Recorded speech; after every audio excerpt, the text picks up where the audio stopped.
Большое преимущество графических решений представляется их наглядностью, ясностью, очевидностью. Ошибки и недосмотры скорее замечаются при решении их чертежом, чем при вычислениях. Наконец, графические решения представляют еще то преимущество, что они не вызывают такого умственного утомления, как численные решения. Длинные арифметические выкладки представляют наиболее неприятную умственную работу, влекущую за собой заметную мозговую усталость.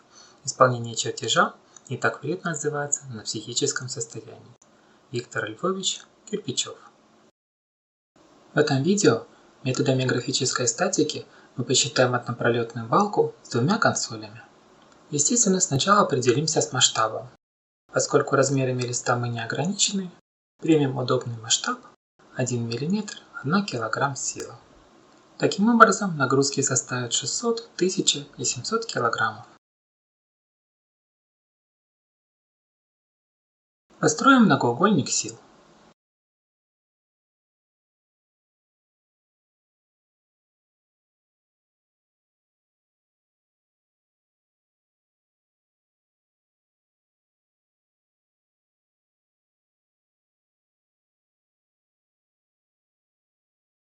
Ставим в произвольном месте точку фокуса. Как я уже не раз говорил, удобнее всего, если фокусное расстояние равно единице, потому что, независимо от количества нулей у этой единицы, на нее легко умножать.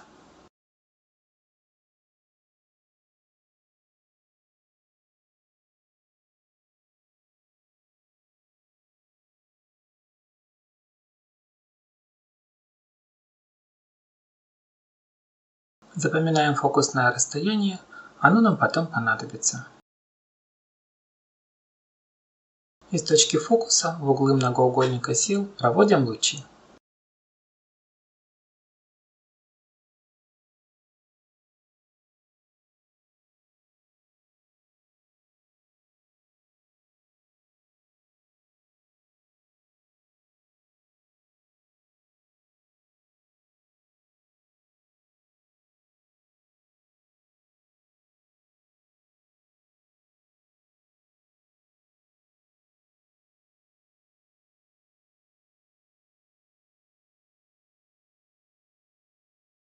Помечаем первый и последний луч многоугольника сил и второй и предпоследний луч многоугольника сил. Для получения моментов над опорами их построение будет отличаться от просто однопролетной балки. Построим веревочный многоугольник Вариньона. Включим линии действия опорных реакций и линии действия сил. Параллельным переносом первый луч ставим так, чтобы он пересекал линию действия фиолетовой силы и левой опорной реакции.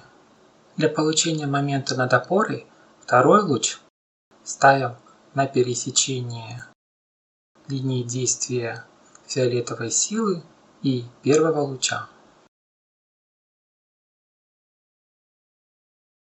Затем второй луч вытягиваем до пересечения с линией действия оранжевой силы.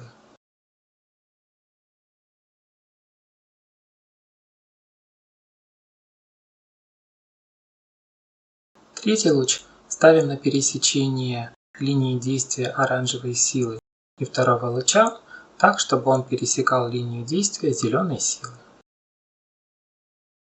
Предпоследний луч ставим на пересечение линии действия зеленой силы и третьего луча. Затем вытягиваем его так, чтобы он пересек линию действия сиреневой силы. И последний луч ставим на пересечение линии действия сиреневой силы и предпоследнего луча, так, чтобы он пересекал линию действия правой опорной реакции. Замыкающие проводим от пересечения линии действия левой опорной реакции и первого луча до пересечения линии действия правой опорной реакции и последнего луча.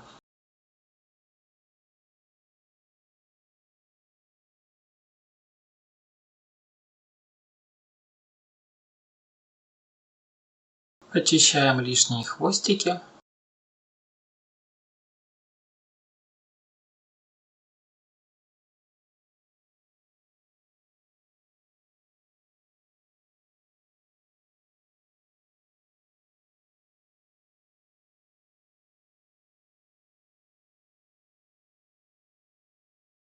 И вот мы получили веревочный многоугольник для однопролетной балки с двумя консолями.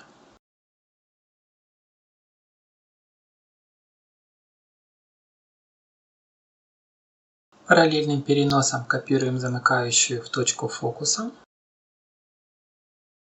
Расстояние от пересечения замыкающей с многоугольником сил до пересечения многоугольника сил и первого луча даст нам значение левой опорной реакции.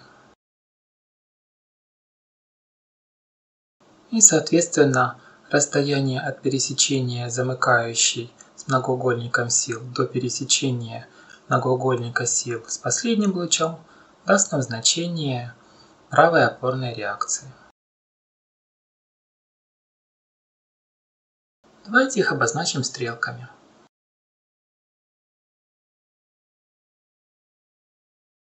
Поскольку все силы параллельны, многоугольник сил сливается в единую линию. Поэтому для наглядности сместим стрелки опорных реакций немножко в сторону. Опорные реакции являются уравновешивающими для данного многоугольника сил. И если он в результате получился замкнутый, значит расчеты, то есть построение, выполнены правильно.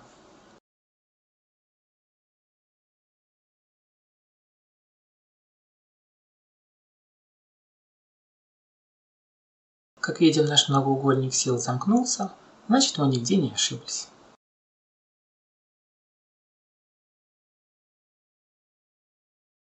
Поместим опорные реакции на свои места.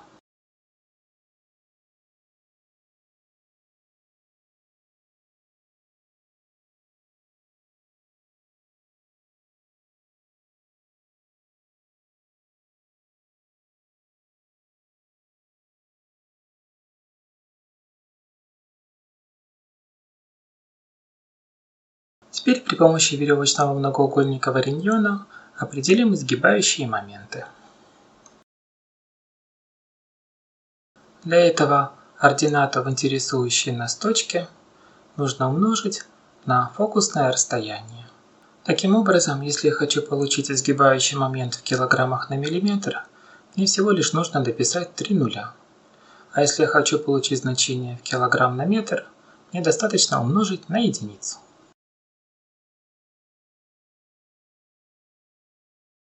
Определим изгибающий момент еще в 3 точках.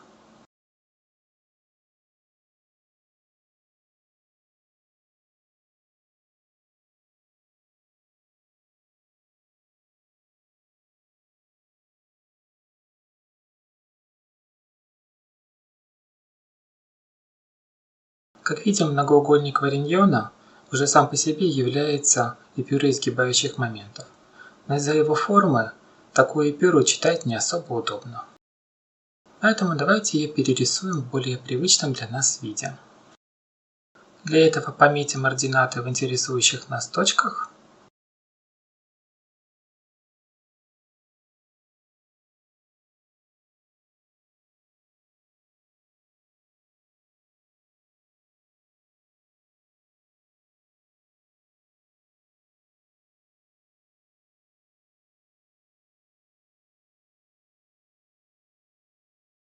Нарисуем линию пролета.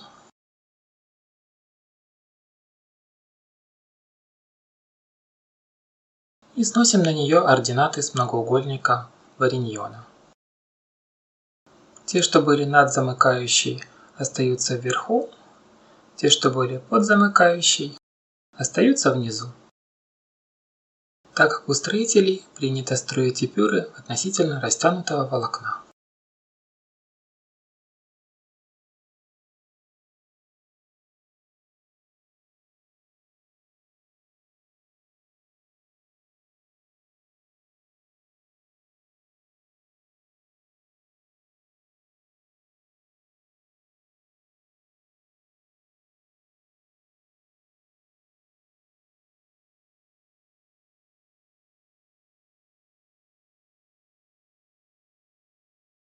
И вот наши эпюры изгибающих моментов со значениями изгибающих моментов.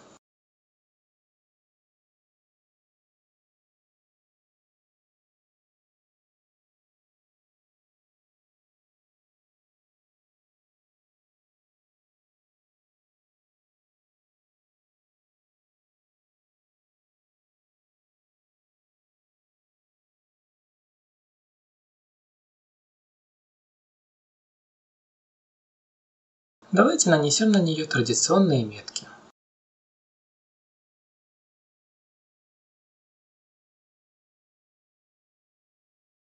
Над опорами у нас эпюра грустит, значит момент отрицательный.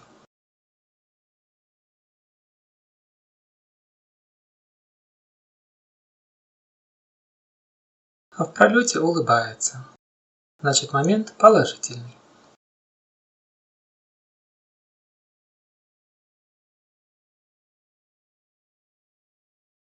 Ну и конечно пометим, что это такие эпюры изгибающих моментов. С эпюрой поперечных сил совсем все просто.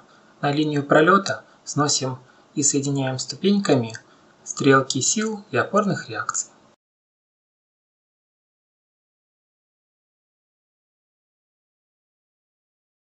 Начнем с фиолетовой силы.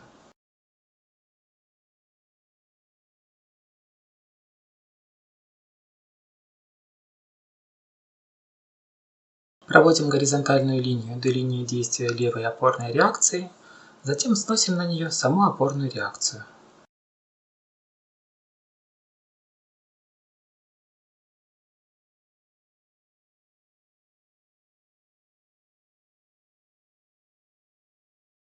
Теперь от конца опорной реакции проводим горизонтальную линию до линии действия оранжевой силы и сносим на нее саму оранжевую силу.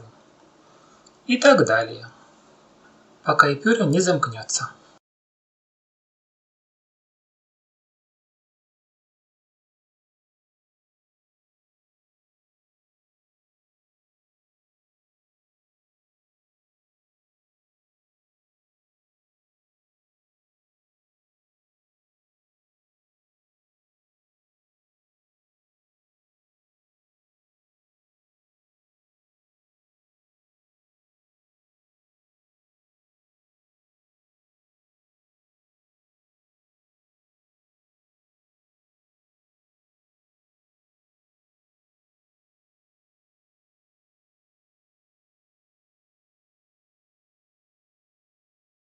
Если все сделано правильно, вот это расстояние должно быть равно значению сиреневой силы, то есть эпюра должна замкнуться.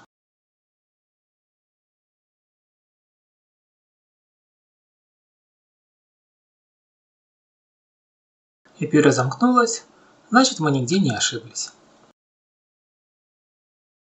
Осталось только померить значение поперечных сил.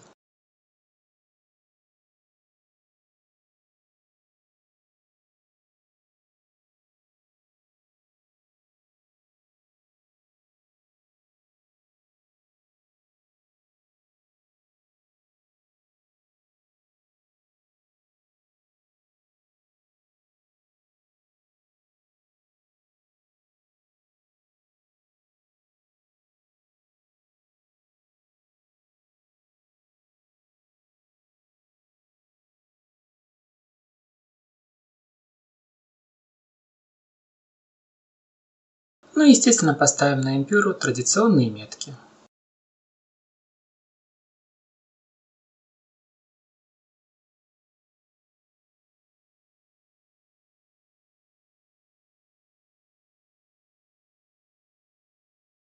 И пометим, что это такие эпюра поперечных сил.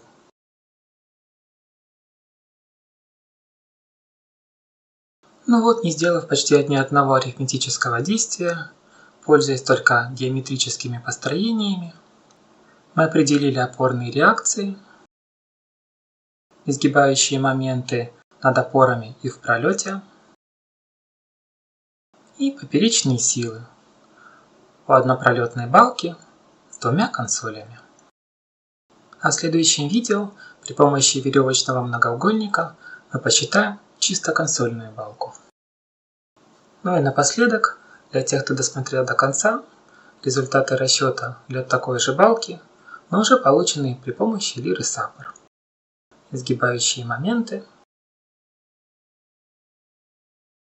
и поперечные силы.